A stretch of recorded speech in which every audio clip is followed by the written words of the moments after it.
আচ্ছা সবাই আঁকছো? সবাই একটু আঁকা বন্ধ করো, আমি তোমাদের কয়েকটা কথা বলবো, সেটা একটু মন দিয়ে শোনো, ঠিক আছে?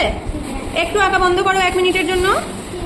তো যেটা তোমাদের বলার, তোমরা কখনোই নিজের পরিচিত মানুষজন ছাড়া কেউ যদি তোমাদের ডেকে কিছু খাবার জিনিস দিতে চায়, বলে চকলেট দেব, চিপস দেব, কেক দেব, তোমরা নেবে না, ঠিক আছে?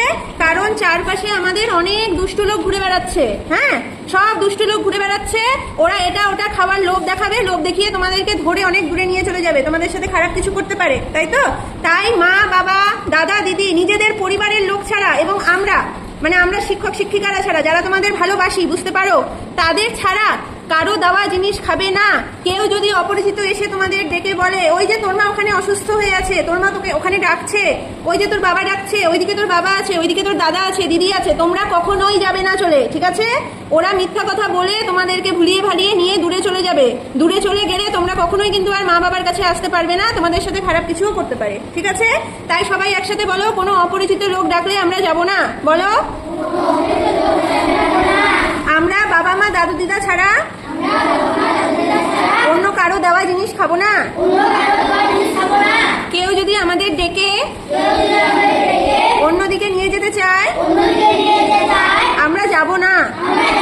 চারিদিকে অনেক দুষ্ট লোক আছে, কেউ আমাদের সাথে খারাপ কিছু করলে আমরা স্যার ম্যামকে এবং মা বাবাকে ডেকে বলবো, ঠিক আছে? সবার মনে থাকবে? সবাই প্রমিস করো, একসাথে বলো প্রমিস। Very good. তার কারণ আর একটা কথা তোমাদের বলি, অনেক সময় তোমরা তো এখন বাচ্চা, তোমরা তো সবকিছু বোঝো না, অনেক সময় অনেক বড়রাও, চেনা পরিচিতরাও আমাদের গায়ে নানাভাবে হাত দিতে পারে, ঠিক আছে? আমরা তো এখন ধীরে ধীরে নিজেদের সম্পর্কে আমাদের সচেতন হতে হবে। কেউ যদি গায়ে পিঠে টাচ করে, ঠিক আছে, তাহলে তোমরা সেটা ভালো করে খেয়াল করবে, কেউ বাজেভাবে তোমাদের টাচ করছে কিনা। যদি কখনো মনে হয় কেউ বাজেভাবে আমাদের টাচ করছে, সঙ্গে সঙ্গে মা বাবাকে বলতে হবে, আর স্কুলে থাকলে আমাদের বলতে হবে, ঠিক আছে? হাতে পিঠে যদি খেলতে খেলতে কেউ টাচ করে, দ্যাটস গুড টাচ। কিন্তু কেউ যদি আমাদের বুকে টাচ করে, পায়ে টাচ করে, বিভিন্ন যে জায়গা দিয়ে আমরা হিসু করি, এসব জায়গায় যদি টাচ করে, তাহলে সঙ্গে সঙ্গে আমাদের স্কুলে থাকলে স্যার ম্যামকে এসে বলতে হবে, বাড়িতে থাকলে মা বাবাকে বলতে হবে, ঠিক আছে? আমাদেরকে গুড টাচ এবং ব্যাড টাচ সম্পর্কে শিখতে হবে। হ্যাঁ, আমরা কখনোই অ্যালাউ করবো না কাউকে আমাদেরকে ইনঅ্যাপ্রোপ্রিয়েট ভাবে কেউ যেন গায়ে হাত না দেয়। হতে পারে কেউ আদর করতেই পারে, আমি তোমাদের আদর করি, মাথায় হাত দিই, গায়ে টিপে দেই, ঘাড়ে হাত দিয়ে আদর করি, ঠিক আছে? এগুলো গুড টাচ। তোমাদেরকে এখন ধীরে ধীরে গুড টাচ ব্যাড টাচ শিখতে হবে। আর বাড়িতে তোমাদের মা বলেছে তো যে কোনো অপরিচিত মানুষের ডাকলে যাবে না, বলেছে তো? কেউ খাবার দিলে খাবে না, বলেছে তো? কার মা বাবা বলেছে? বলেছে না?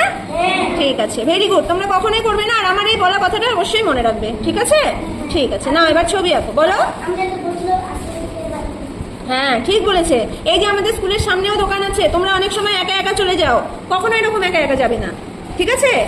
গেলে এক দল বেঁধে যাবে, 5-6 জন মিলে একসাথে টিফিনের সময়টা এই স্কুলের সামনেই যে দোকান আছে, এইটুকু টাইমেও যাবে না। হতে পারে কোনো দুষ্ট লোক চলে আসলো, তাই না? আমরা তো সবাই ক্লাস নিতে ব্যস্ত, আমরা তো খেয়াল করতে পারবো না।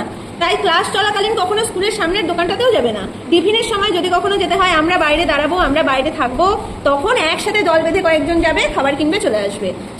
আমাদেরকে না বলে স্কুলের বাইরেও কখনো যাবে না, বাড়িতে মা বাবাকে না বলে কখনো বাড়ির বাইরে যাবে না। স্কুলে তোমাদের গার্জেন আমরা, ঠিক আছে? বাড়িতে যেমন বাবা মা, স্কুলে তেমন আমরা। স্কুলে আমাদের বলে সব কাজ করতে হবে, আমরা দুষ্টু লোকদের আটকাতে পারবো, বাড়িতে বাবা মা দুষ্টু লোকদের আটকাতে পারবে, ঠিক আছে? এটা একদম মনে রাখবে কিন্তু, ঠিক আছে? চারিদিকে দেখো না, খবরের কাগজ খুললে কত বাজে বাজে ঘটনা ঘটছে, তাই না? ওরাও তো তোমাদের মতনই ছোট ছোট শিশু, তাদের সাথে বাজে বাজে ঘটনা ঘটছে। আমরা তোমাদের নিয়ে সবসময় চিন্তায় থাকি, তাই এই কথাগুলো সব সময় মনে রাখবে, ঠিক আছে? না এবার ছবি আঁকো।